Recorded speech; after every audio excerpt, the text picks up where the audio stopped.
Bueno, pues ya veis que ya vamos cumpliendo años y las cosas se van acumulando y eso no quiere decir que luego te acuerdes uno de ellas, oye.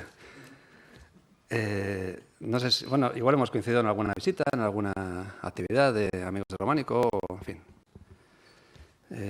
A mí me gusta intentar ser lo más didáctico posible. Al fin y al cabo soy profesor de educación secundaria y traer cuantas más imágenes mejor, que sé que es una garantía de que al menos lo que veamos sea interesante. Luego, lo que yo os pueda contar, pues lo valoraréis. Cuando me planteó Gorka la posibilidad de hacer esta sesión, era un panorama de la arquitectura románica en Navarra. Y como lo veíamos con mucho tiempo, pues ahí te sientes valiente y dices, bueno, no, hombre, ¿cómo vamos a hacer una panorámica solo del románico en Navarra? Con sus fases, y primer románico, románico pleno, tardorrománico lineal, ¿no? Y desde el punto de vista cronológico ordenado. No, vamos a hacer algo mucho más. Y así sale este título, ¿no? Flujos artísticos, guerra y más allá en la arquitectura románica en Navarra. Y luego me he arrepentido mucho porque me ha dado mucho trabajo, mucha guerra, me ha dado mucha guerra el título, a pesar de que son temas que verdaderamente me interesan mucho, me interesan más que los temas cronológicos. O sea, mi experiencia con el románico es una experiencia de aprendizaje. Y ahí seguimos, ¿no? Entonces, entras con las formas, entras con la cronología, con los reyes, con la historia, y luego vas viendo problemas que tienes curiosidad por resolver, vas leyendo otras cosas, vas viendo otros asuntos y te das cuenta que lo que en principio te interesaba te interesa menos, aunque te sigue interesando, y de pronto se abren otras esferas de conocimiento que realmente te apasionan más, como a todos vosotros, si os atrae esto del románico, porque el románico tiene muchas cosas atractivas. Pero una de ellas es que, como no tiene demasiada documentación, los temas en muchas ocasiones son muy abiertos y son muy interpretables. Y podemos lanzar hipótesis y, bueno, pues yo alguna hipótesis hoy lanzaré. Y alguna lectura que no sea estrictamente histórica, sino más, quizás un pelín más literaria, si nos da tiempo, también. Y si lo puedo ver con las gafas, que eso también es otra cosa dificultosa. Bueno, pues venga, arrancamos ya. La foto que veis es una foto de una actividad precisamente de Amigos del Románico en la iglesia de Artaiz. La he puesto como cabecera porque me parece que sintetiza bien lo que vamos a ver hoy. O sea, Artaiz es una iglesia seguramente de promoción particular de un noble, la familia de los Almoravid, que tienen torre en Artaiz. Tiene una portada magnífica, misteriosa también, con sus espacios de interpretación. Y en el último año se ha instalado una reproducción de las pinturas murales que están en la colección permanente del Museo de Navarra. O sea que lo que estáis viendo realmente es una fotografía pegada, una fotografía en papel gel que se adosa a la superficie enlucida y la virtualidad, lo que se ve allí, es realmente esa relación de las pinturas murales con su contexto originario. Y ese contexto originario nos va a dar pistas sobre la motivación de quien lo construyó. Hoy vamos a hablar de los creadores, de los artistas. Vamos a hablar también de los patronos y las patronas, de los edificios, y vamos a hablar de su motivación. Vamos a intentar que incluya todo, pero no va a ser fácil que todos los edificios estén. Hoy, cuando estaba repasando antes de venir el presentación, me he dado cuenta que me había dejado 3 o 4 cosas, pero bueno, vamos a ver si funciona. Este es el esquema de la sesión. Yo voy a intentar cumplir los tiempos. En ocasiones quizás tenga que avanzar más rápido de lo que había pensado. Eso depende de cómo me enrollo con unas cosas o con otras. Bueno, pues venga, vamos allá. Esta imagen que estáis viendo es Abaiz. Y aquí os voy a leer un poco cómo me imagino yo este año 1000, en torno al año 1000 en Navarra, que puede ser extensible a Euskal Herria, al norte peninsular, al sur de Francia. El texto que había empezado es un texto que publiqué hace años, un artículo de divulgación, y con la actualidad tan tremenda que tenemos, me lo han fusilado. Me han hecho el spoiler del propio texto, pero bueno, ya veréis si es spoiler o no. Silencio. Desde lo alto, el panorama es verde, pardo y gris. Al oeste, valles vacíos, bahías desiertas. Un pequeño monasterio destaca a lo lejos en las estribaciones de la sierra. Domina un amplio panorama coloreado por bosques y matorrales. Al fondo, un camino. A ratos sendero, a ratos calzada, comunica una red de poblaciones más densas hacia el este y las montañas. Construcciones de madera y piedra se arremolinan sobre la ladera con la protección de muretes y empalizadas. En torno a ellas, Los claros de los campos, superficialmente humanizados, anuncian el trabajo de una tierra dura y áspera, una tierra siempre reacia. Más al sur, a varias jornadas de camino, la ciudad ampara al obispo y su iglesia, erigida sobre el esqueleto de la antigua capital romana. Apenas ocupa las ruinas, reutilizadas como murallas, palacios o viviendas. Esta leve red vital conforma un mundo indefenso frente a las racias del califato, una sociedad insegura respecto a su devenir, aletargada y en los largos y fríos inviernos a menudo hambrienta. Bueno, así es como imagino yo que es el año 1000 en Navarra, fusilando un poco a George Duby, que hace un análisis parecido del año 1000 en la cultura occidental. Y las imágenes que habéis visto, la primera era de Baiz y la segunda es de Ujue. O sea, ahí tenemos al fondo Ujue y realmente estamos viendo ese espacio difícilmente humanizado, ese paisaje cultural, agrícola, pero ya veis que muy poco poblado. Bueno, pues sobre este espacio es sobre lo que va a surgir el románico en Navarra. Para que tengáis una visión de recorrido, vamos a simplemente mostrar una serie de datos, no os asustéis, unos datos, unos reyes, siempre hay que citar a los reyes. A mí a veces me abruma cuando hablamos de un rey y otro porque es un batiburrillo. Bueno, pues aquí os he marcado en naranja los que me parecen más relevantes. Pues Íñigo Arista, el primer rey de este reino de Pamplona. Importante porque en el 848 se documenta el viaje de San Eulogio. Y San Eulogio estuvo en Siresa, estuvo en Leire y estuvo en Usún, que vamos a ver luego imagen del monasterio de Usún. Sancho el Mayor, por supuesto, el iniciador seguramente de Leire, el principio del románico puro. Y luego ya tenemos un periodo que es muy interesante entre Sancho Ramírez, 1076, y Alfonso el Batallador, 1134, en el que Navarra y Aragón están bajo la misma corona. ¿Eso es importante? Sí, no hay frontera entre Sangüesa y Sos. Eso es muy importante que lo tengáis en cuenta, ¿eh? O sea, ese mapa mental de lo que es Navarra en la frontera con Aragón, es importante que lo tengáis en cuenta porque van a surgir edificios similares en los dos lados de la frontera, que no es frontera. Luego volverá a ser frontera y otra vez las cosas cambiarán.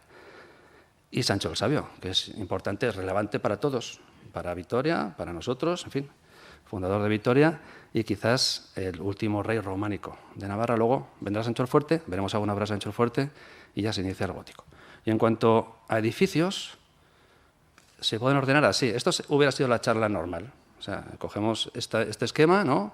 Siglos 9 y 10, hay muy poquitos restos, más nos dan restos arqueológicos que restos construidos, y los que están construidos ya veréis que son muy, muy pobrecitos. Siglo XI es cuando empieza el primer románico, Leire, San Miguel de Aralar, Ujue, Rocaforte, que es un edificio que estamos ahora estudiando. El primer tercio del XII, la introducción del románico pleno, Catedral de Pamplona, la desaparecida Catedral de Pamplona, Maestro Esteban y muchas otras cosas, ya veis, Leire, Sos.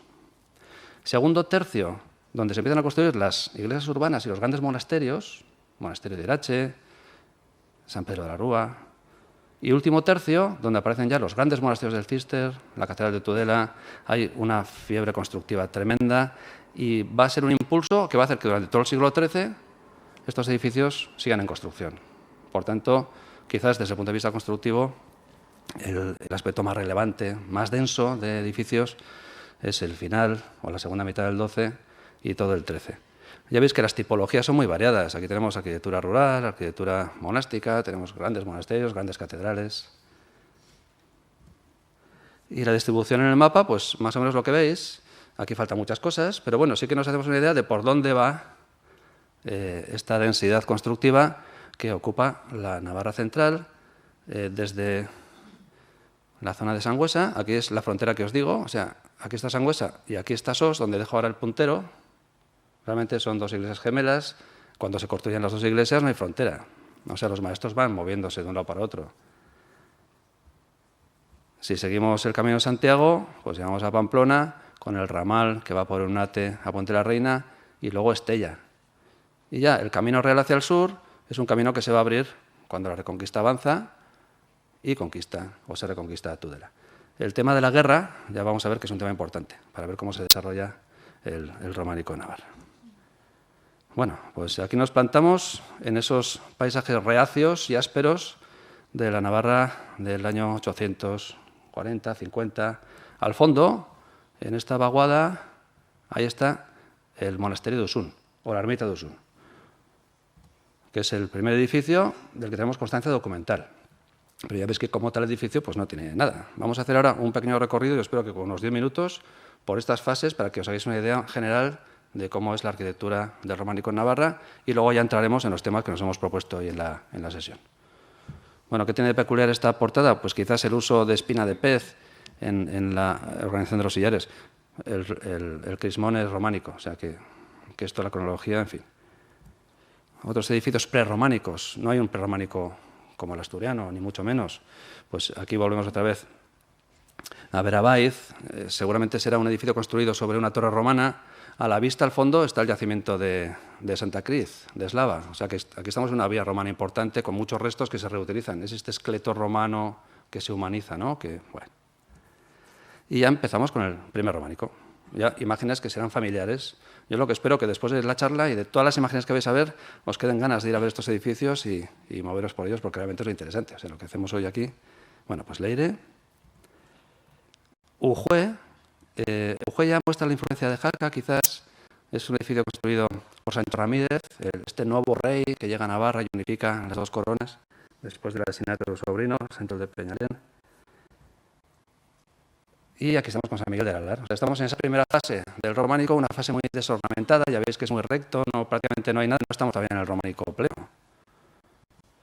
El románico pleno va a llegar con la Catedral de Pamplona. La Catedral románica de Pamplona, la Catedral perdida de Pamplona. Ya veis que la estructura más clara es la Catedral gótica y en las restauraciones de 1992-94, las excavaciones previas a la restauración, se encontró la planta completa de lo que fue el edificio románico. Ya veis que era un edificio de 3 naves, muy prolongado, realmente tan grande como la catedral actual, con 3 ábsides, los laterales independientes. Una herencia muy vinculada a Santiago de Compostela. Esto es una imagen que nos podemos hacer de cómo podía ser esta fachada de esta catedral. Tenía 2 torres, que eso lo sabemos por la documentación y por los planos de Ventura Rodríguez, en la reforma que se hizo en el siglo XVIII, final del XVIII de la fachada, pues parecida a lo que podían ser las platerías de Santiago de Compostela, con probablemente el mismo maestro que participó en las platerías. Claro, que llegue un maestro con esta cualificación, el maestro Esteban, a Pamplona en el año 1100, significa que Pamplona va a dar un salto adelante en cuanto a las cuestiones artísticas. Y ya nos ponemos en otra fase distinta. Bueno, pues las formas de la catedral se van a ver en Irache. Irache es un edificio del que vamos a hablar bastante. Se parece mucho a Armentia, y ya veremos algunos lazos que tiene con Armentia. Irache es un edificio magnífico. Y luego veremos cómo se ha construido, veremos. Pero bueno, hereda ese impulso nuevo que tiene la arquitectura románica navarra, de mucho mayor formato, mucho más decorativo. Aquí veis el ábside seguramente se inicia en torno al año 1130, por ahí irán las cosas.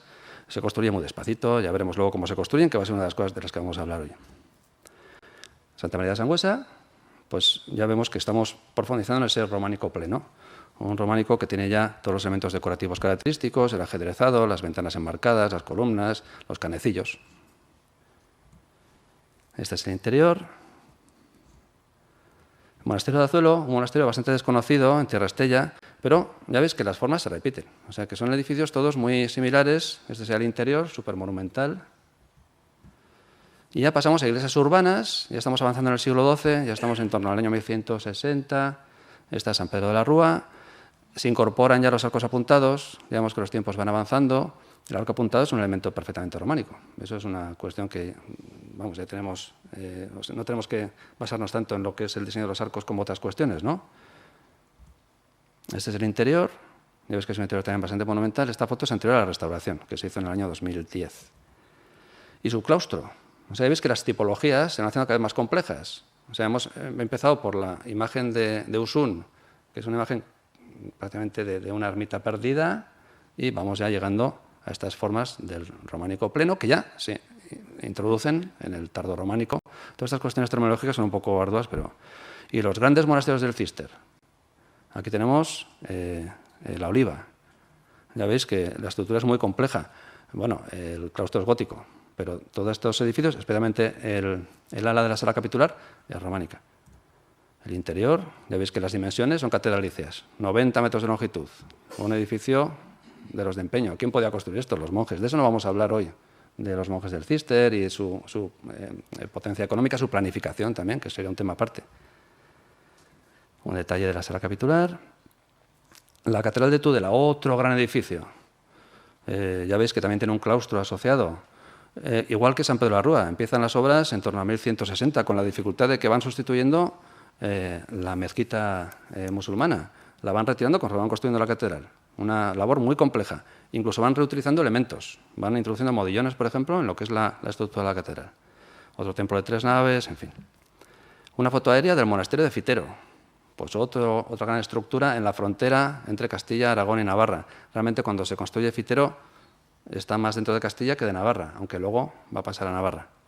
El interior, pues otra vez, otros 90 metros de longitud, en este caso con girola. Bueno, estamos hablando de edificios de mucho empeño, de mucho desarrollo. Aquí hay una imagen de la girola. Pero ya estamos avanzando en el siglo y estamos en torno a 1180, 1185, siempre en relación con el Valle del Ebro, Veruela, incluso la también desaparecida Catedral de Zaragoza.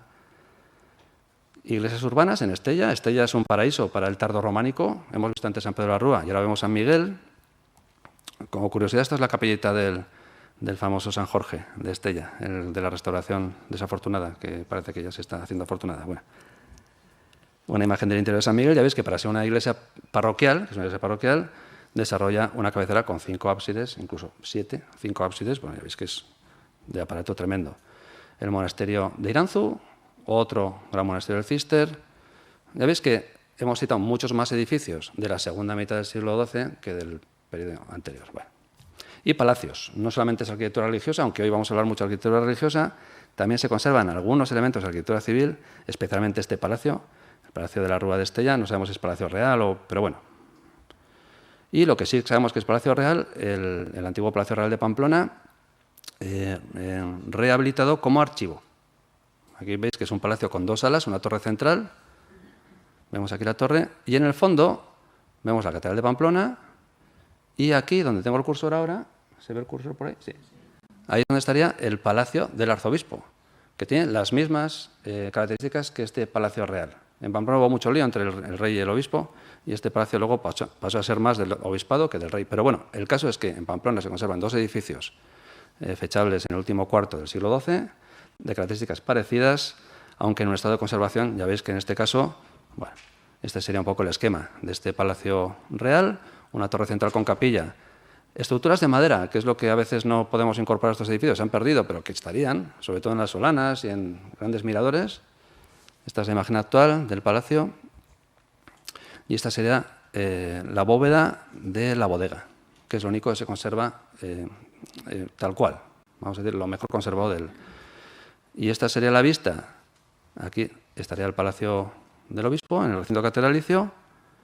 Esta sería una de sus fachadas. Veis que esto está sin restaurar. Esto en su momento se hará o no se hará, pero bueno, veis ahí claramente una ventana románica. Aquí una pareja que se desmontó. Y el interior de la capellita, que hace también de ángulo. Bueno, este recorrido, yo creo que hemos cumplido los 10 minutos, simplemente para que tengáis una imagen visual de cómo es la evolución de la arquitectura románica navarra. Y ahora ya vamos a entrar en las cuestiones que nos interesaban para la charla de hoy.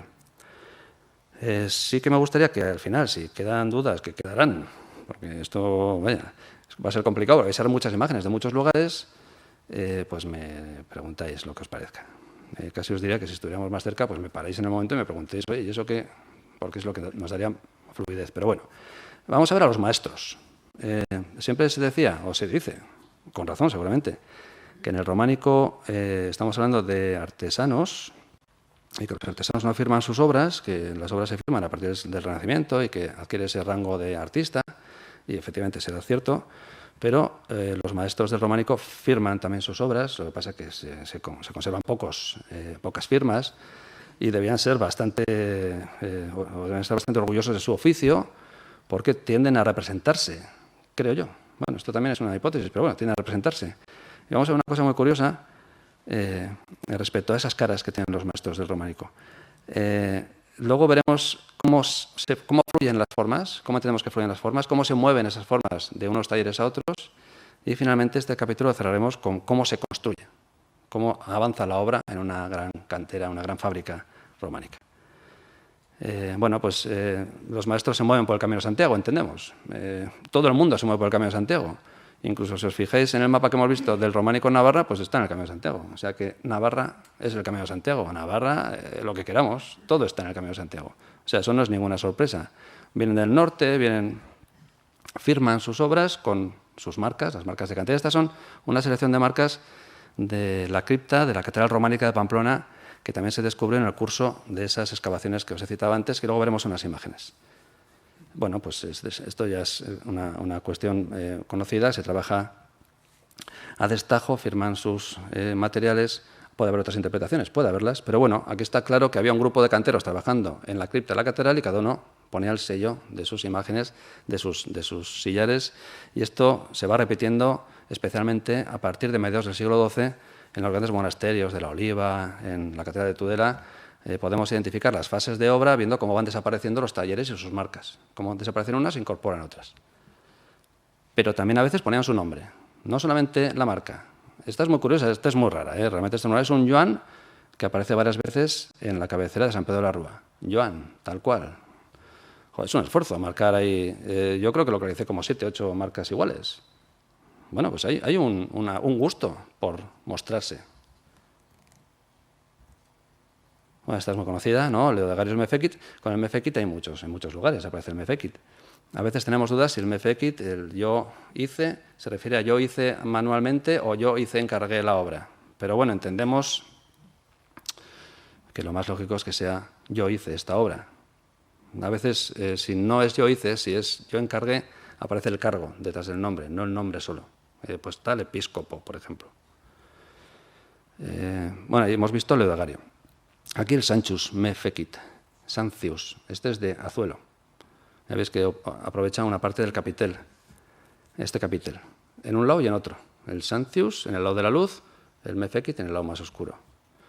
Aquí tenemos otro capitel de Estella, este es Martinus de Logroño Mefekit, otro personaje de la misma época. Este capitel lo veremos luego también en Santo de la Guerra. Aquí tenéis la marca, Martinus no se ve bien, Mefekit. Aldeberto Mefekit, otra vez en Estella, más o menos en esa misma época. Esto era una pieza de la puerta de entrada del Hospital de la Magdalena desaparecido. Ahí vemos, os lo creéis, ¿no? Pues si aparece eso, pues ya está. Esta es muy interesante, Sanso, luego lo veremos, Santa Catarina de Azcona. En la página Salucio Románico hace una interpretación muy interesante de esta inscripción. O sea, ya veis que aquí tenemos un personaje muy curioso que está haciendo ese signo ¿no? Como, no sé, pues mira, ¿no? O ojo. O sea, a ver, ojo, no os dorméis que os estoy mirando, ¿no? A ver, estar todos atentos que os pongo examen. Bueno, pues un poco parecido a eso, ¿no? También se ha interpretado como que puede ser una imagen de Dios con el mundo, bueno, en fin, interpretaciones. Pero en esta página se leía Sanso Araya, como una especie de traducción, luego yo no tengo ni idea, no soy lingüista, ni mucho menos. Pero bueno, como Sanso o Sancho podía ser el capataz o el de la cantera o el de una cosa así, una expresión de ese tipo que iría muy bien. Cuando todo funciona y todo traba, a veces también hay que ponerse un poco en guardia, decir, bueno, no puede ser tan... Pero bueno, al lado de Santa María de Azcona hay una cantera, de la cantera que se sacó el material de buena parte de Irache. Bueno, pues Sanso... Pues bueno, ya veis otra firma, otro personaje. Pero claro, aquí nos entra otra duda. Este personaje, este que está así, ¿quién es? O sea, porque es calvo, no es muy guapo, tiene barbas, qué sé yo. O sea, no, es una persona concreta. Bueno, otro calvo. Este está en Irache. Joder, Dios, es que no sé, da hasta cosa de decir, bueno, pero este hombre... ¿Ya veis? O sea, es que es una escultura... Primero es una escultura fantástica. Estamos en los canecillos del ábside de Irache. En cuanto a cronología, estamos en torno a 1170 aproximadamente. Ya veis que se retrata con la maza. O sea, es un cantero, indiscutiblemente es un cantero. Aquí tenéis una imagen más cerca. Joder, es que es curioso, ¿eh? Vamos a dejarlo ahí, cuando menos curioso, ¿no? O sea, tenemos a dos calvos en dos canecillos, en dos edificios de la misma época, que trabajaron con la misma cantera y que están separados por unos 10 kilómetros. Buah. Bueno. En Azcona también, joder, este tío, igual, o sea, no sé, bueno, otro cantero. Aquí lo tenemos, estamos otra vez en Irache. Otro, o sea, ¿y este quién es? O sea, también en Irache. Ya ves que tiene rasgos negroides, o sea, es, ¿no? Bueno, joder, otro. Pero este ya no estamos ahí, estamos en Armentia. Muy parecido, o sea, a ver, no, estamos diciendo, esto es un juego, ¿no? Es un juego, pero estamos viendo retratos en canecillos de personajes, muchos de ellos canteros, que se parecen, en talleres que se parecen, en obras contemporáneas. Otro, este de Irache. Bueno, otro cantero de Irache. Otro personaje curioso de Armentia. No sé, una persona joven, en fin, bueno. Una mujer también en Irache. Si rastreamos este taller, nos lleva hasta Salamanca, hasta la Catedral Vieja de Salamanca, hasta la sala capitular de la Catedral Vieja de Salamanca, donde aparecen otras cabezas parecidas. Bueno, ahora ya saltamos de edificio, vamos a Tudela. Más personajes. Estos están en la nave central, en la parte superior de los pilares.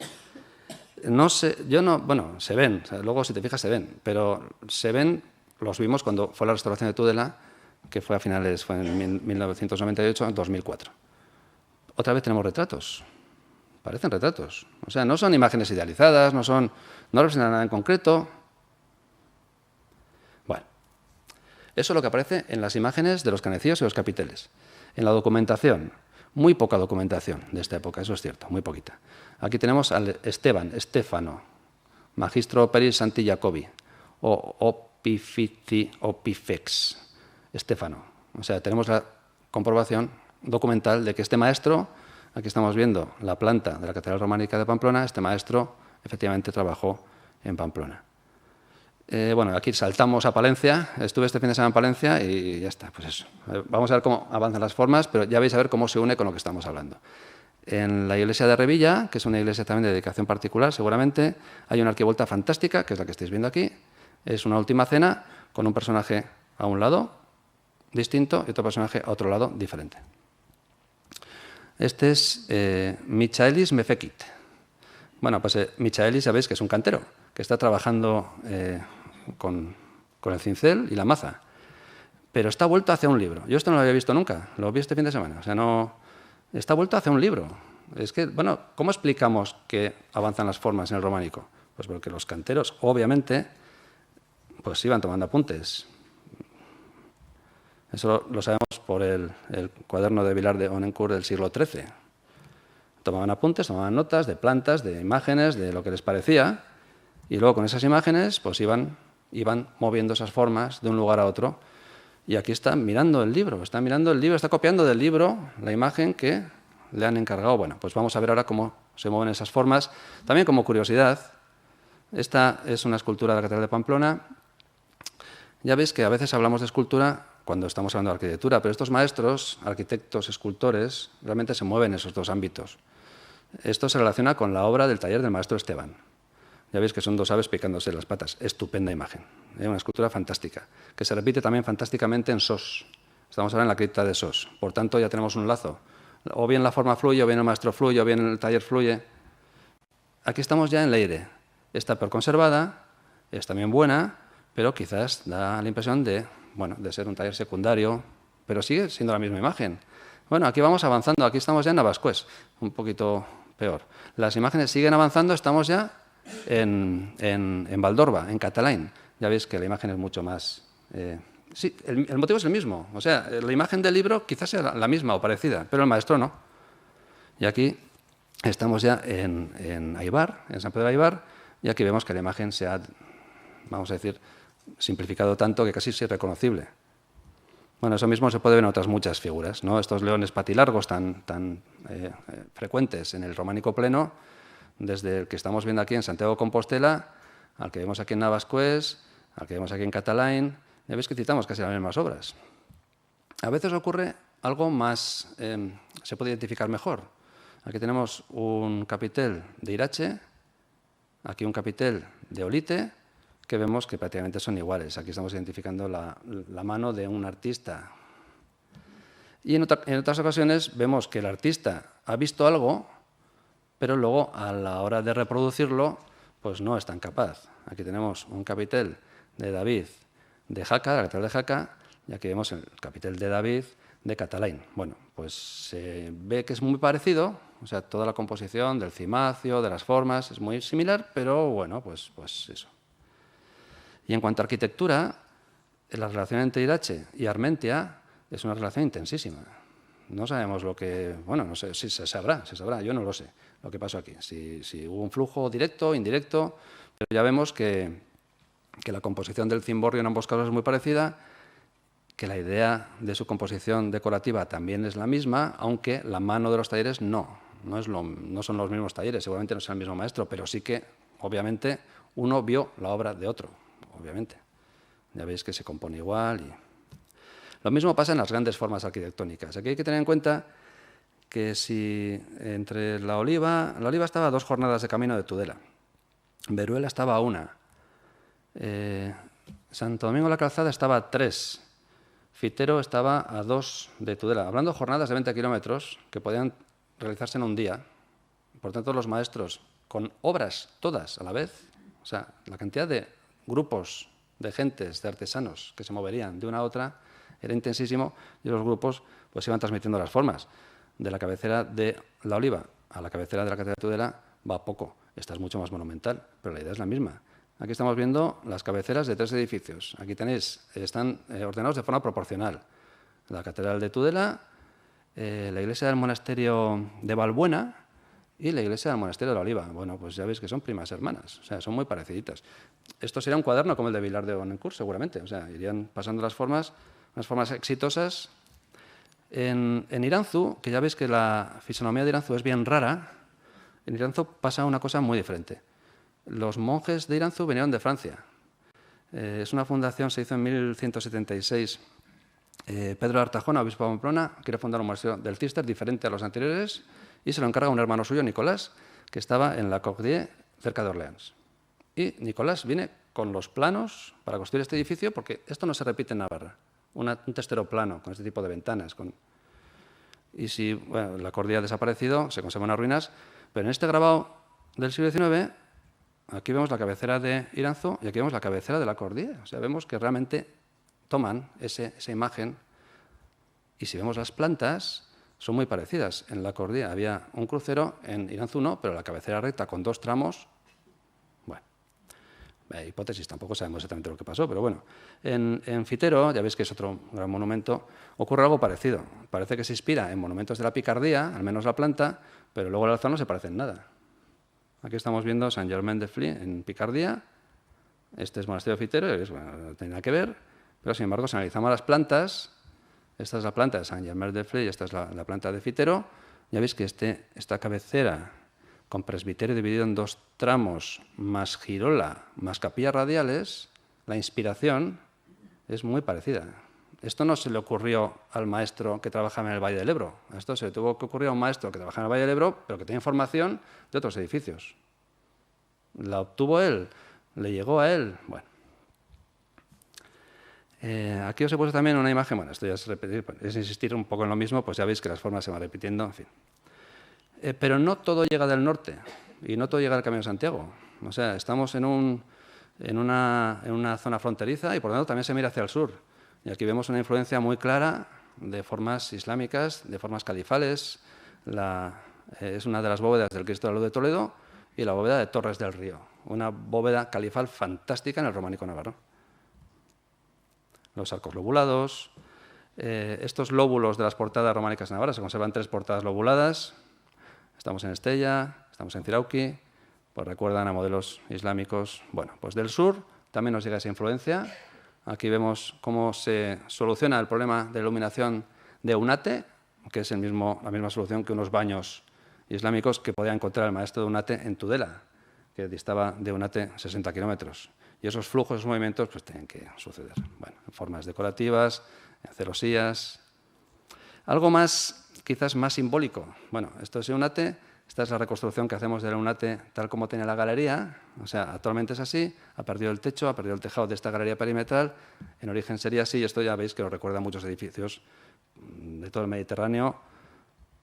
Podemos llegar, esto es Torcello, un Martiria, pero podemos llegar hasta la Mezquita de la Roca. O sea, aquí estamos viendo unas imágenes que se repiten. Estos artistas tuvieron que estar viendo cosas. Bueno. Pues venga, otro pasito más. ¿Cómo construían? Aquí tenemos una imagen de Revilla, también en Palencia, simplemente pues, por la curiosidad de ver aquí a los maestros y con la puerta desmontada, en fin. Bueno.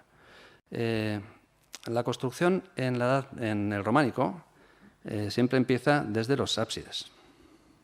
O sea, aquí tenemos una imagen de Irache y si os fijáis, antes hemos hablado de la cantera. Aquí si os fijáis hay un cambio de piedra. ¿Seguís esta línea? ¿Veis por ahí? Pum, llega por aquí. O sea, hay una piedra más oscura y luego hay una piedra más clara. Bueno, pues Irache empezó una primera campaña que consiguió cerrar los dos ábsides laterales. Se santificaba, se consagraban los altares y se empezaba a funcionar. Y luego ya el tiempo diría cómo iba avanzando. Vamos a Estella. Estella, sabéis, está a 2 kilómetros de Irache. La misma piedra. Ya veis que aquí hay el mismo cambio de cantera. Pero aquí, esta piedra amarilla aparece por debajo. O sea, la línea va por aquí, aquí ya se pierde. Bueno, pues el mismo ejemplo. O sea, se empezó con las capillas laterales y luego era la central. Y en Estella mismo conservamos una joya que es un edificio sin concluir. Bueno, una joya para nosotros, que estudiamos la evolución de la arquitectura. Pero si os fijáis, si seguís este rastro de esta línea de construcción de la piedra, aquí vemos San Miguel de Estella acabado, con mucho esfuerzo y con muchos años. Son obras que van abiertas durante generaciones y generaciones. Y aquí vemos el Santo Sepulcro de Estella, que se queda ahí clavado en esa época. Consiguió concluir la primera fase. Y es un edificio que se ha quedado fosilizado en ese momento. Esta es la planta. Y incluso aquí vemos una estructura, seguramente del edificio anterior. Aquí, en torno al año 1190, 1200, se plantearon erigir un nuevo edificio, pero superando las dimensiones del antiguo. Se quedaron clavados porque no tenían financiación. Realmente el barrio del Santo Sepulcro es un barrio que prosperó poco. Y ahí quedaron los dos edificios. Esta es la parte románica y esta es la parte de ese otro edificio que quedó compuesto. Bueno. Vamos a hacer una evolución rápida de edificios para que veamos un poco cómo es esa evolución. Estamos ahora en San Pedro de la Rúa de Estella. Se inició como un templo de una nave. Se construyó el ábside central. Aquí tenemos la imagen. Se avanzó en los laterales y el perímetro. Tenemos los laterales. Se avanzó en la puerta principal, claustro. ¿Veis? Así va avanzando el edificio. En un momento dado, de mediados del siglo XII, estaban así. Y cuando van a hacer ya el cierre de bóvedas, dicen, bueno, pero ya estamos en mediados del siglo XIII, no les he dicho XII, XIII. Estas formas ya no sirven, hay que introducir formas nuevas. Y entonces las naves las resuelven ya en lenguaje gótico. Por eso en ocasiones vemos ese contraste de estilos en los edificios. En la Catedral de Tudela es la misma evolución. En marrón, lo primero que se construyó. Bueno, vamos a hacer ese mismo juego en Irache. Vamos a ver cómo avanza la obra de Irache. Irache ya veis que es un gran edificio con cimborrio central. Realmente el lenguaje de esa nave es un lenguaje tardorrománico, casi gótico. Realmente estamos en torno a 1115, 1215, 1220. Estas son bóvedas ya plenamente góticas. ¿Bien? Aquí estamos viendo los arcos cruzados, incluso arcos de descarga. Bueno, hubo un problema en el cimborrio, se hundió y colocaron una bóveda renacentista. Esta es la imagen con el cimborrio original. Se conserva por encima, no los arcos, pero sí los arcos formeros. Una imagen desde fuera. Bueno, primera fase constructiva de Irache. Ábsides laterales y la mitad inferior del ábside central. Segunda fase, completan la cabecera. Tercera fase, suben al cimborrio. Chapuzas de Photoshop. Primera fase, segunda fase, tercera fase y concluyen la torre. ¿Vale? O sea, en un proceso larguísimo. En Irache tenemos, y esto ya es novedad, hemos hecho un georradar de la nave y ha salido esta sombra. Esta sombra ya veis que nos marca aquí algo muy goloso, que es una cabecera de 3 ábsides ya veremos a ver lo que sale de ahí. Se va a empezar la actuación, ya el trámite administrativo prácticamente acabado, pues para junio empezará la actuación, la excavación arqueológica, a ver lo que hay ahí, pero lo que estamos viendo es el monasterio anterior al que vemos hoy en Irache. Porque esa es otra. ¿Qué pasaba cuando había un edificio anterior y se quería ampliar? Aquí vamos a Artajona, estáis viendo una iglesia consagrada en 1141 que se quiere ampliar a una iglesia gótica. Y lo habitual es que ese edificio se rodee con la nueva construcción. Esto lo sabemos por arqueología. Un poco lo que veíamos ahí en Irache. Hay un edificio pequeñito y por fuera se va ampliando. ¿Por qué? Pues porque el edificio pequeñito tiene que estar en uso. Los monjes no se van a ir, tienen que seguir ahí con sus cultos y sus ritos y la liturgia. Esta es una imagen arqueológica de esto que hemos visto aquí, esta línea de cabecera del templo románico. Ya veis que era un templo muy simplificado también. Aquí vemos la constelación. Otra forma de crecer. Aquí tenemos San Miguel del Alar. Una cabecera muy antigua, ya hemos visto que era una cabecera de la segunda mitad del siglo XI, que va creciendo en el románico pleno. Bueno, pues crece hacia los pies. Vamos a decir que es el crecimiento más simple. Pero, sin embargo, en Leire, aquí tenemos el Leire prerrománico, Leire creció hacia el este, o sea, amplió la cabecera completa. Bueno, pues hasta que esto no estaría resuelto, este muro no se derribó. Y así consiguen que la obra avance, pero que la liturgia también se conserve. En unos edificios, y aquí acabamos esta parte con Sangüesa, en unos edificios que están abiertos en obra pues entre 1100 y 1400. O sea, edificios muy prolongados. Por ejemplo, la bóveda que vemos en Leire es una bóveda del siglo XV. Bueno, pues eso es habitual en este tipo de edificios. Así que vamos a huir cuando decimos, este edificio se consagró en 1150. Bueno, pues que se consagró un altar y si sabemos qué altar era, pues estupendo. Pero si no lo sabemos, pues ese edificio estaría en obra, estaría en construcción. Bueno, hemos visto a los canteros, hemos visto cómo fluían las formas, hemos visto cómo construían los edificios. Vamos a ver un poco el contexto histórico de este asunto. O sea, el tema de la guerra. A mí el tema de la guerra es un tema que me interesa mucho, porque entiendo, o sea, veo el mapa de Navarra, el mapa del Reino de Pamplona en este momento, que es un mapa muy pequeñito, y al sur hay mucho sur. Y va a haber dos momentos claros. Bueno, yo no soy historiador de la Edad Media, o sea que yo esto también lo digo un poco... Pero hay dos momentos claros. El momento de... Aquí estáis viendo ese mapa, pero el momento, vamos a decir, de miedo, ¿no? Cuando las grandes, quito grandes, las incursiones, que no sabemos exactamente qué tamaño tenían, pero las cabalgadas que venían desde el sur, unas cabalgadas que están documentadas, o sea, sabemos que Almanzor cabalgó por Leire, por Pamplona, sabemos que llegó a Santiago de Compostela, sabemos que hubo secuestros, sabemos...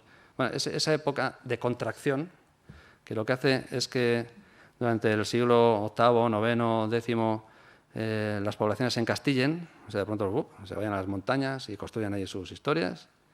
Y luego la fase de expansión, cuando ya llega el año 1100, 1110, y empiezan a bajar hacia el sur, ya esto se inicia con Sancho el Mayor, pero culmina con la conquista de Tudela en el año 1119, la conquista de Zaragoza en 1121. ¿Qué efecto tiene esto sobre el románico? Bueno, pues si nosotros vamos hacia la zona pirenaica, decimos, joder, qué edificios, qué complejos son esos edificios. Aquí estamos viendo el Loarre, ¿no? O sea, se desarrollan a la altura, en plantas, con criptas. A mí el tema de las criptas es un tema que me interesa. ¿Y por qué construyen criptas? Joder, pues porque el terreno es un terreno, una topografía completamente adversa. ¿Sirven para algo las criptas? Por supuesto que sirven. Es una capilla como cualquier otra. O sea, construyen iglesias en altura. Y a la vez esas iglesias les sirven de espolón defensivo de las plataformas donde colocaban las poblaciones. Bueno, pues una imagen del Loarre. Aquí veis unos cortes del Loarre. Pues aquí está esa estructura tan compleja de cripta e iglesia superior. Pero si vamos a Sos, que Sos ya está al lado de Sangüesa, vemos una construcción parecida. Y me interesa mucho Sos porque vemos la torre defensiva, la iglesia construida con cripta en el espolón de la plataforma. O sea que la plataforma defensiva se conforma con la gran iglesia orientada hacia el este y con una torre defensiva y un recinto amurallado. Bueno, pues este modelo constructivo va a afectar muchísimo a la arquitectura románica, porque esto no se encuentra en otras zonas. Murillo de Gallego, ya veis que es una definición parecidísima.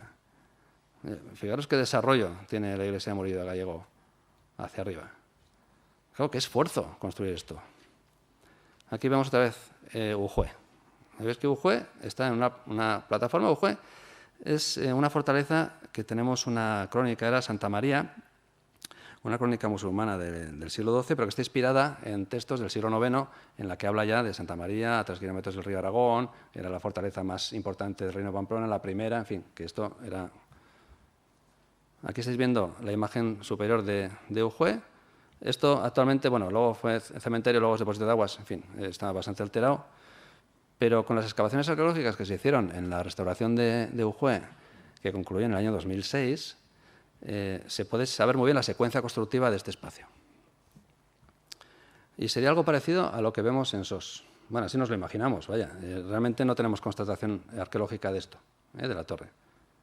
Pero bueno, por la posición del depósito y demás, pues... Y podemos ir hacia atrás. O sea, Ujue fue un lugar sagrado como tantos de las montañas, que tuvo un uso cementerial documentado ya en el siglo VII por Carbono XIV, pero seguramente anterior, porque había una estructura romana. Suponemos que esas crónicas islámicas del siglo IX se refieren a esto, pues un edificio en construcción, nos lo imaginamos un prerrománico tipo asturiano, porque eso he tenido que sacar, había metido fotos aquí a Barullo. Hemos encontrado 3 ventanas de diseño similar a lo que es el arte asturiano, empotradas en casas de Ujue. Es curioso que haya 3 ventanas así, es muy raro. Va avanzando en el tiempo, se convierte en la iglesia románica, pero ya veis que mantiene toda esa estructura de plataforma. Esto es lo que vemos en las excavaciones. Ya veis que la excavación del interior de Ujue es súper compleja, pero aquí vemos esa estructura prerrománica, con cripta seguramente. Aquí otra estructura cuadrada, aquí un montón o un uso cementerial muy intensivo. Bueno, pues es un ejemplo de ese desarrollo del románico defensivo en plataforma, con una estructura, ya veis, muy compleja desde el punto de vista topográfico. Porque si veis Ujue, bueno, Ujue es un sitio fantástico que se desarrolla más en gótico, lo que vemos en gótico, pero que encierra esa cabecera románica que veis. Estáis viendo la cabecera románica, los ábsides románicos de Ujue, en torno a 1080, 1085, y el interior. Pues seguimos en esa misma zona. O sea, realmente San Martín de esto como unos 10 kilómetros de Ujue. Otra vez vemos ese mismo desarrollo. Una gran iglesia orientada hacia el este, encima de la plataforma, en 2 alturas, con cripta. Bueno. Ahí tenéis la planta. Otro ejemplo, San Salvador de Gaya y Pienzo. Daros cuenta que lugares tan pintorescos, ¿no? También San Salvador de Gaya y Pienzo se desarrolla en gótico, o sea, la iglesia alta es gótica, pero la cripta es románica. Y por aquí estaba el castillo. Realmente, por aquí atrás, por la parte de atrás, está el depósito de aguas. O sea que realmente toda la plataforma esta estaba defendida. Desde la parte superior de Gaya y Pienzo se ve Ujue y se ve Leire. O sea, si miramos hacia el sur vemos Ujue, si vamos hacia el norte vemos Leire. Una imagen desde arriba y una imagen de la cripta y el desarrollo tan complejo que tiene el edificio. O sea, ya veis que este encastillamiento que se produce pues, en torno pues, al año 1000, tiene un desarrollo posterior en estos edificios en topografías muy adversas. Sin embargo, cuando se produce la expansión, todos estos nobles que vivían en lo que se conoce como Navarra nuclear, en las zonas de Sangüesa, de Eibar, en Valdorba, van a acompañar a Alfonso el Batallador en la Reconquista. Y bueno, pues aquí es echar la imaginación. Pues les va a dar grandes rendimientos económicos, por supuesto que sí. Les había dado durante toda la historia, las cabalgadas, tanto de unos como de otros, tenían esa finalidad. Bueno, pues ahora ya que ellos se aposentan en el territorio, pues eso les va a dar unos recursos con los que no contaban y que van a tener que aprovechar. ¿Qué hacer con ese metálico? ¿No? Ese metálico que tienen. Bueno, pues aquí tenemos ya la figura del comitente, del que encarga la obra. Esta está sacada de Revilla, donde vemos que también, curiosamente, está con un libro. Antes hemos visto el cantero, estaba con el libro. Pues ahora vemos aquí el comitente, lo que pensamos que es el comitente, con el libro y señalando con los dedos. Bueno, pues quizás el documento de posesión, el documento de lo que sea, no se sabe, pero bueno, está ahí. Y otra figura también bastante extraña de Chano. De Chano vamos a hablar ahora un poquito más. Pues también tiene esa personalidad de que esto no es un canecillo normal, es un personaje barbado con una ropa bastante lujosa. No sé, puede ser el comitente. Andrés Ortega, que ha estudiado mucho el edificio, piensa que sí. Bueno. Baduluengo es un buen ejemplo de esta inversión de dinero en románico. Ya veis que vamos a hablar ahora de iglesias de fundación particular, pequeñas iglesias pero muy lujosas. Fortún Garcés Casal es el personaje que construye San Adrián de Baduluengo y que lo va a donar luego a Nájera y después a Cluny. La donación, la primera es de 1130 y tantos y la segunda de 1141. Los dona para la salvación de sus almas, de la suya y de la de su esposa. Fortún Garcés Casal fue mayordomo de Alfonso el Batallador. Tuvo tenencia en Nájera. Fue una persona muy importante en la corte del rey en esta época. Y estamos hablando de esos años, justamente los años después de la conquista de Tudela. Bueno, pues, ¿en qué gastarse ese aporte dinerario que tienen? Pues no se pueden construir, o no se construye un palacio, no se construyen unas termas, no se construyen, no, hacen esto, una iglesia. ¿Para qué? Para donarla o para enterrarse en ella. Ya veremos ejemplos, ahora vamos a ir más rápido. Bueno, Echano. Echano es un ejemplo curioso porque es un poquito posterior, 1140. Aquí constatamos quizás la presencia de Leodegario.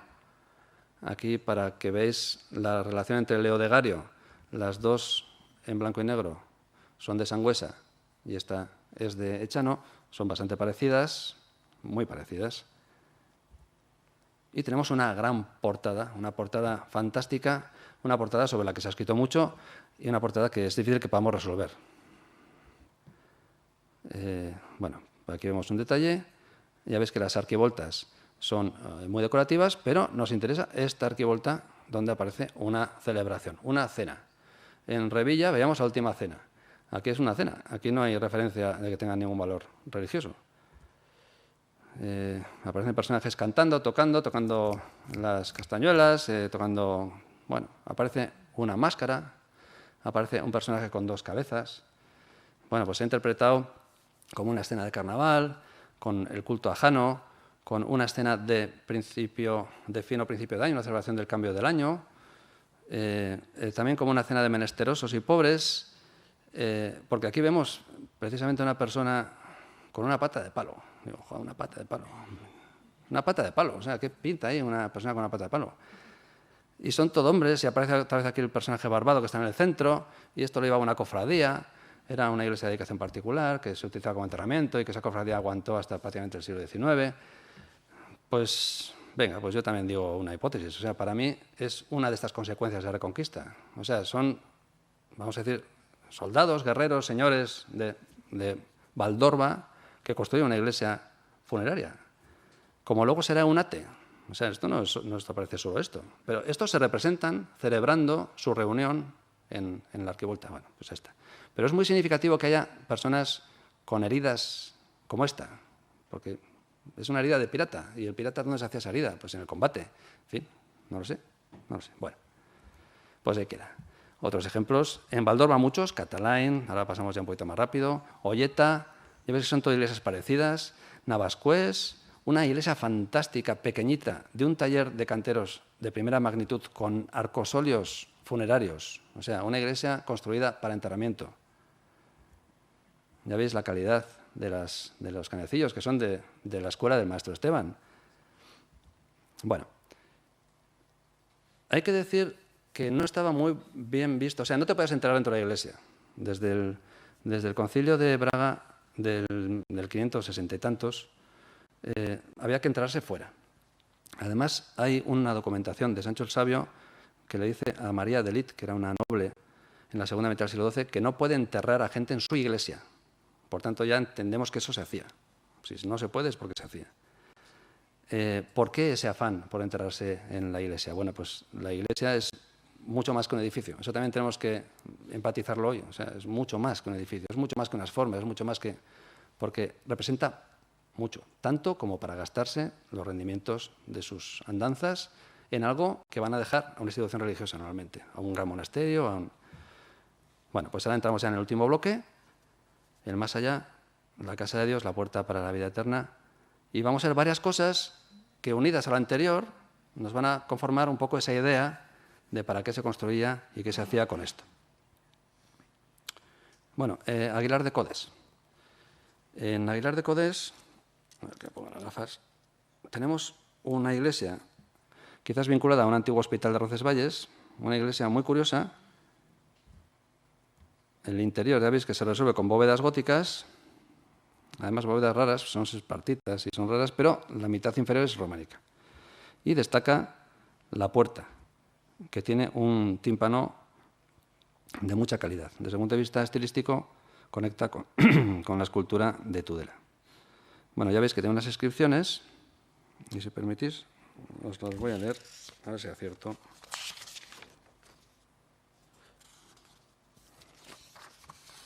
Dice, o sea, en la corona del crismón, debe estar representado el crismón y el cordero. Dice, digno es el cordero que ha sido sacrificado de abrir el libro y de recibir la virtud, la divinidad, la sabiduría, la fortaleza, el honor y la bendición. Y en la base del tímpano dice, entraré en tu casa, Señor, y me postraré hacia tu santo templo, lleno de tu temor. Bueno, pues la casa de Dios, ¿no? Evidentemente la casa de Dios. Ya lo habéis visto, y esto parece Armentia, se parece mucho a Armentia. Es una síntesis de Armentia. Realmente estamos viendo a los dos ángeles sosteniendo el crismón con el cordero en el centro, y aquí vemos los dos ángeles con el crismón y el cordero en la parte superior. Armentia es más claro. Dice, Rey de los ejércitos Dios magno es, y le llaman Cordero de Dios nuncio. Puerta para el cielo hecha para camino de cualquier fiel. Muerte soy yo, me llaman en la muerte cordero, pero soy el león fuerte. Bueno, pues estas líneas, que luego con mensajes parecidos se van repitiendo en la Serós o en Jaca, todo esto proviene de Jaca, nos dan la clave de este asunto. O sea, la puerta, ¿no? La puerta a la casa de Dios, tú traspasas la puerta, entras en otro mundo, el mundo de los muertos, el mundo eterno. Bueno, pues estas son las claves que hacen que estos edificios tengan contenido. Y aquí vamos a Artaiz. En Artaiz, antes hemos hablado de Artaiz al principio con la pintura, ya ves que es una iglesia rural, muy pequeñita. En Artaiz vivía la familia de los Almoravid, que tenían la torre al lado, y la portada es una portada muy compleja y muy unida al claustro románico de la Catedral de Pamplona. Aquí vemos a los leones. Antes decíamos, soy león poderoso, Aquí un león está comiéndose a una persona, aquí un león está salvando a una persona.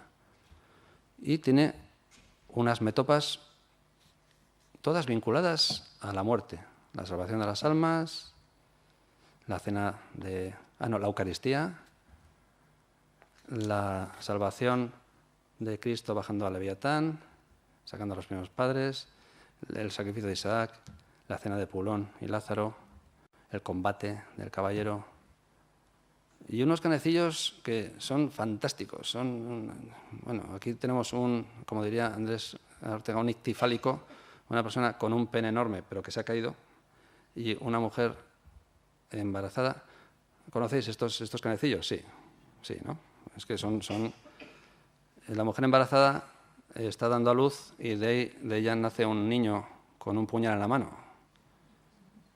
Y claro, esto ya se descubrió hace unos años, que se puede remitir a un texto que dice: cada uno es tentado y atraído y halagado por la propia concupiscencia, después la concupiscencia, en llegando a concebir, para el pecado, el cual una vez se ha consumado, engendra la muerte. Bueno, pues eso, el pecado se deja atrás, entramos en la casa de Dios por la puerta, por la buena puerta, esa puerta que nos da la salvación, y en el fondo de esa iglesia nos encontramos las pinturas murales, por eso es tan interesante que se hayan reintroducido estas pinturas, donde vemos una imagen precisamente de la salvación. Están los bienaventurados mirando al Cordero, se ha perdido la teofanía, aquí habría una teofanía con un... Bueno, se hace todo ese proceso. Y esto lo construye un señor local, un noble, con ese dinero que tenía para salvarse él y su familia. O sea, es una garantía de la vida eterna y del más allá, que veis un detalle de las pinturas. Bueno, pues esas claves es lo que explica que estos nobles que lucharon en la Reconquista emplearan buena parte de su liquidez en estos edificios, que en Valdorba son muy frecuentes. Aquí estamos viendo Orisben, otra iglesia parecida, todas son parecidas, con una cripta decorada con capiteles. una cripta con finalidad funeraria. No se puede enterrar el señor, o sea, contra más cerca del altar estuviera mejor. Lo normal es enterrarse junto a la cabecera. Pero si tienes una sala propia, está permitido enterrarte. Luego de ahí pasarán a las capillas y lo que conocemos en el gótico. Bueno, pues ya veis que es un uso de enterramiento. Y esto se va a conservar, aquí veis un edificio gótico, digo, no, esto ya es... Pero se va a conservar en Roncesvalles y va a ser quizás la construcción más sintomática de este tipo de concepto funerario, porque si vemos la cripta en la parte inferior, bajamos a la cripta y la cripta tiene características, bueno, pues de transición, vamos a decir, góticas, románicas.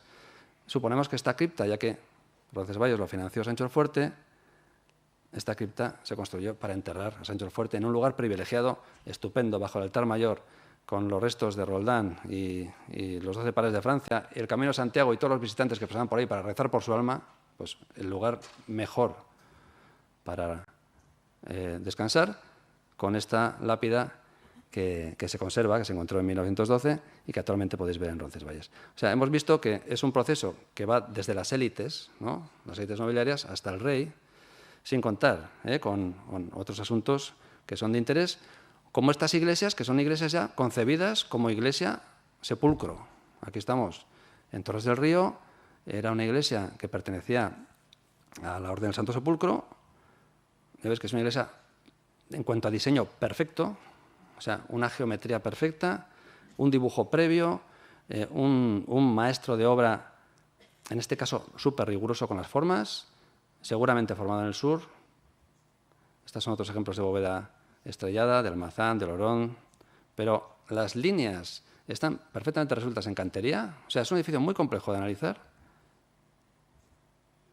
Ya veis las ventanas con las celosías, la reminiscencia del Santo Sepulcro, pero que en la excavación que se hizo en la restauración se encontró un crucificado de piedra muy antiguo enterrado en el centro de la iglesia. O sea, otro sepulcro. En este caso, el sepulcro de Dios, el sepulcro que es una recreación del Santo Sepulcro de Jerusalén, que se copió en Eunate. Eunate es un edificio también interesante, pero está peor resuelto desde un punto de vista arquitectónico. Es fantástico, no cabe duda, pero las formas no trabajan tan bien, no son tan geométricas, no son tan ordenadas. Realmente, aquí hay más problemas. Aquí veis una imagen del ábside principal, con sus detalles, los lucernarios. Bueno, la puerta de Eunate. La puerta de Eunate tiene su cosa, porque ya sabéis que tiene un capitel que es un personaje barbado, pero que parece que puede ser también un cordero, un macho cabrío. Es muy interesante la puerta de Eunate porque es gemela a la puerta de Olcoz. Esto es un misterio que no tenemos resuelto. Y aquí sí que se hizo un georradar para ver si había restos de una construcción similar, pero no. O sea, esta puerta es exenta, está así, en un edificio posterior. Son gemelas, pero a la inversa. Es como si las miráramos en el espejo. Eso es cierto. Son de esos misterios que dices, joder, eso no puede ser verdad. Bueno, pues es cierto. O sea, lo miras y es verdad. La puerta. Las puertas de Eunate. Las 100 puertas. Se tradujo en el siglo XIX. Las 100 puertas. Y verdaderamente lo es, porque tiene esa galería. Pero Jimeno Jurió, rescatando la documentación más antigua, que era un documento de 1212 o 15, vio que la denominación no era Eunate, sino que era Onnate, la buena puerta. Una cofradía como la que yo me imagino que estaba en Echano. Una cofradía que construyó, se dice que la tradición que era una princesa, que construyó tal, pero una cofradía que construyó este edificio para enterrarse, para que fuera esa puerta, ¿no?, esa buena puerta hacia el más allá. Pero claro, estamos hablando de los nobles, de los reyes.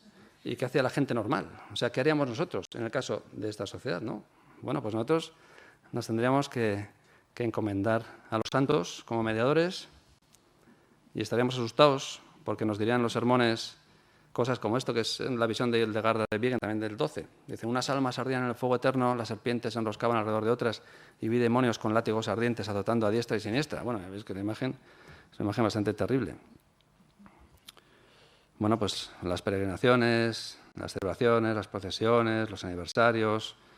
Aquí es donde estaríamos nosotros ubicados. O sea, nosotros nos moveríamos por el Camino de Santiago, iríamos a las celebraciones, como ahora también, ¿eh? Lo que pasa es que ahora son celebraciones diferentes, ¿no? Cuando vamos a una romería. Yo estuve el 1 de mayo en la romería de Andión, en Mendigorria, pero bueno, es completamente distinto.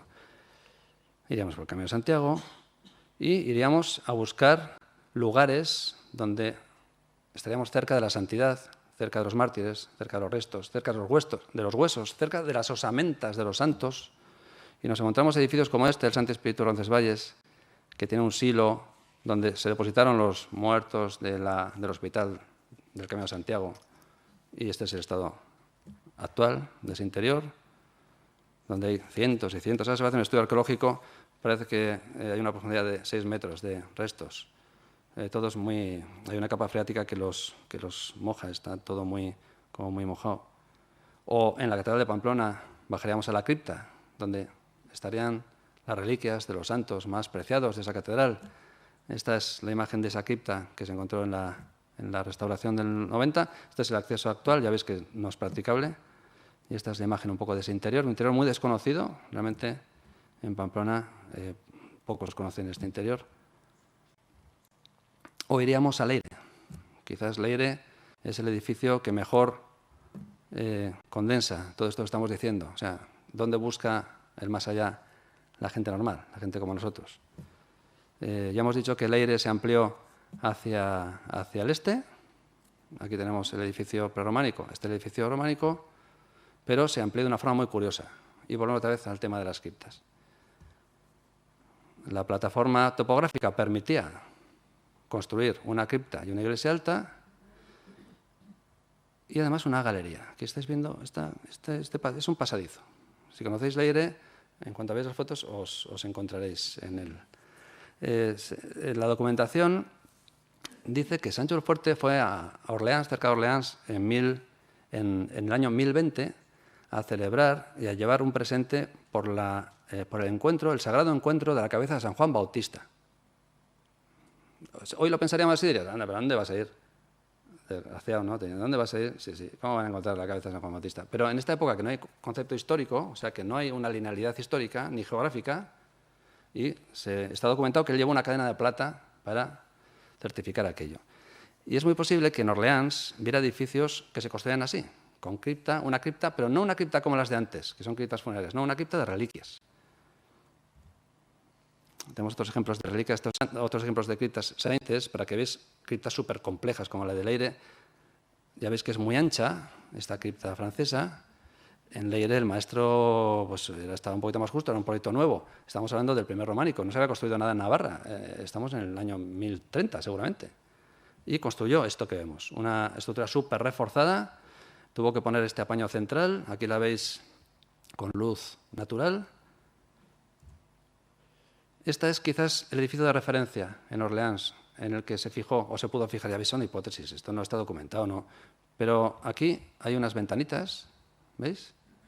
Por esas ventanitas hay un pasillo detrás, y esas ventanitas permitían ver el interior de la cripta. Hay también similitudes decorativas. Esto es Orleans, esto es Leire. Orleans, Leire. Pero bueno, más allá de esas cuestiones, a mí me interesa mucho cómo era la visita a Leire, cómo se hacía esa visita. Bueno, pues este pasaje que hoy se conoce como el pasaje de San Virila, al fondo, lo que veis al fondo, era una puerta. O sea que este pasaje comunicaba la parte sur y la parte norte del monasterio por debajo de la iglesia. Y estaba adosada a la cripta. Esta ventanita daba a la cripta. Esta es la vista del pasaje desde el otro lado. Estas son las ventanitas. Las ventanitas, si te asomas, se ven los ábsides. Y en la cripta estaba la arqueta de Leire. Y dentro de la arqueta de Leire estaban las reliquias de las santas Nonlilo y Alodia, en este textil de origen islámico. Otra vez vemos esa unión con lo islámico. Claro, este es el monasterio de Leire, así no era Leire en ese momento.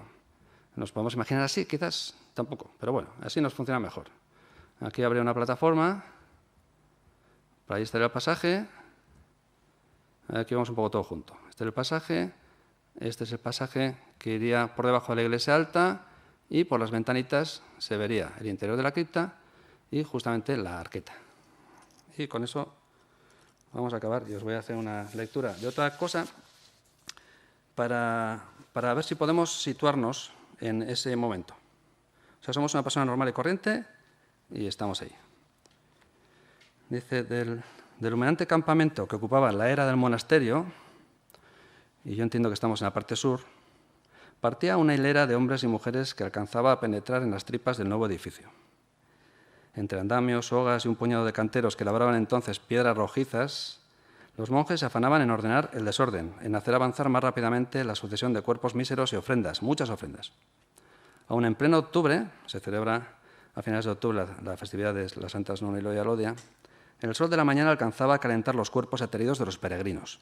María había oído decir en el mercado que los monjes estaban empeñados en levantar un nuevo santuario, una enorme casa de piedra en homenaje a Dios Salvador. También decían que los cuerpos de las mártires eran mano de santo, que había curado enfermos, que al viejo rey, que en paz descanse, le habían ayudado en sus guerras por el sur. En los corrillos se comentaba que las reliquias resplandecían y hacían resplandecer a quienes las visitaban, especialmente desde que se habían colocado en el nuevo oratorio, relicario de relicarios, bajo el nivel de la iglesia antigua. Estaba claro, las ofrendas y donaciones al monasterio otorgaban beneficios constantes y sonantes, lo sabía todo el mundo. Y si no era así, tampoco empeorarían las cosas. Por eso estaba allí.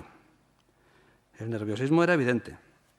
María miraba con ansiedad el túnel por el que se perdía la multitud, la boca negra de la gruta galería, el camino sagrado. Y ahí estaríamos entrando a esa galería. A ver, que me he perdido. Ya en el interior, 4 ventanitas abducían todas las miradas, todos los rostros. En cada una, un monje hacía que la fila continuara su discurrir lento y emocionado. Cuando le tocó el turno de la primera, María casi no alcanzaba a ver el interior. Tuvo que subirse a un tronco que, a modo de escalón, se apoyaba en la pared. Pero la excitación de su mente le impedía ver. No entendía lo que sus ojos le contaban. Formas informes, grandes piedras entre la oscuridad, un espacio sin límites aparentes plagado de arcos y pilares, luces contrastadas y al fondo un altar con destellos de metales bruñidos y piedras de colores. Cuando se asomó a la siguiente, distinguió al fondo de la nave la blancura y el resplandor de un bellísimo cofre de marfil. Sabía que en su interior estaban depositados los restos de las mártires. Por fin se encontraba frente a las santas reliquias. Era el momento y el lugar. Allí, en las entrañas del monasterio, ante las luces contrastadas de la cripta del Eire, en un ámbito físico desconocido e inimaginable. María comenzó a rezar y comenzó a llorar. De profundis, desde lo hondo, a ti grito, Salmo 129, corría el año del Señor 1040, unos días antes de la celebración en el monasterio del Eire de la fiesta de las santas mártires Nunilo y Alodia. Bueno, pues esto es una narración. Pero a mí me sirve para ubicarme en el asunto. Una persona normal que se acerca buscando el más allá a las reliquias de los santos más preciados, en un espacio completamente desconocido, que en este caso es la cripta del Eire, de las ventanitas, del pasadizo, de ahí esa comunicación entre el norte y el sur, de ahí la relación con Orleans y de ahí todos estos elementos que podemos imaginar. Y con esto acabamos. Y ahora, si queréis alguna pregunta.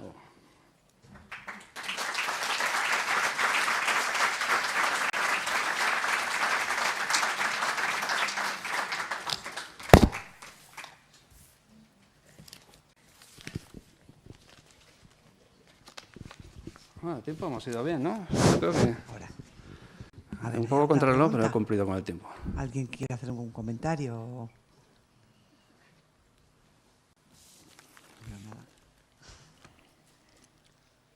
¿Sí? ¿No? ¿Tú?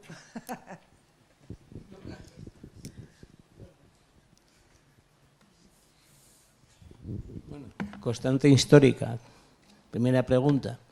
Bueno, simplemente es para corroborar un tema que has planteado quizás como dudoso, pero que desde el punto de vista de la paleografía, trasladándola a lo que pueden ser esos mefekik de los canteros, te diré que en los documentos siempre se suele hablar del autor legal y el autor material. Entonces, el autor legal puede ser un rey, puede ser un señor, pero en definitiva, igual incluso puede ser analfabeto y puede no saber escribir, pero da la orden de hacer y de ejecutar un hecho que él es el responsable. Y luego hay alguien que lo pone por escrito, que suele ser obediente, obedece la orden del mandatario y bajo este signo feki. Es decir, parece que utilizan las mismas fórmulas y hacen quienes escriben y hacen quienes pican la piedra. Es lo que quiero decirte. Los otros suelen dan orden están por encima del hecho físico, material, porque, en fin, para la nobleza y para el clero y para el alto clero y para la alta nobleza, el trabajar nunca ha estado bien visto. Sí, sí, es verdad. O sea, te inclinas por pensar que los mefequis de los capiteles son los canteros.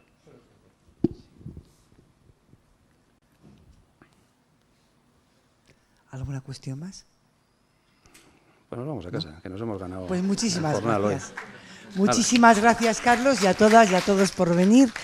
A ver si nos vemos el año que viene.